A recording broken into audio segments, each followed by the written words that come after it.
విజయవాడ వచ్చిన దగ్గర నుంచి టైం ఎలా పరిగెడుతుందో అర్థం కావట్లేదు. సో ఈవినింగ్ అయిపోయింది. ఇప్పుడైతే రెడీ అవ్వాలి కదా. ఇదిగోండి ఆఫ్ శారీ నా టాలెంట్ అనమాట. సో శారీని ఆఫ్ శారీగా కన్వర్ట్ చేసి ఆ దుపట్టా కోసం మార్కెట్ అంతా తిరిగి ఫైనల్గా ఒకటైతే సెలెక్ట్ చేసుకొని మా మామయ్య వాళ్ళు షష్టిపూర్తి టైంలో అదైతే కుట్టించుకున్నా.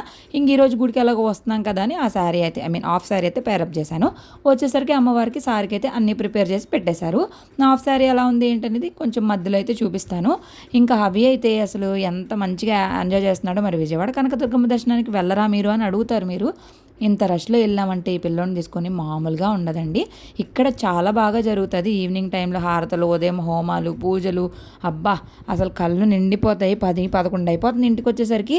అమ్మవారిని ఊరేగిస్తారు. ఊరేగింపు తర్వాత మళ్ళీ లోనకి తీసుకెళ్ళినాక హారతలు, ఇంకా ఊరేగింపు అయిపోగానే వచ్చేసి ఇక్కడ దిష్టి అయితే తీస్తారు అమ్మవారికి పసుపు నీళ్ళతోటి. ఇంకా ఇక్కడ చాలాసేపు ఇది చేసిన తర్వాత అమ్మవారిని లోనకి తీసుకెళ్తారు. ఉత్సవమూర్తిని హారతలు ఇస్తారు. నచ్చిందా? లైక్ చేయండి.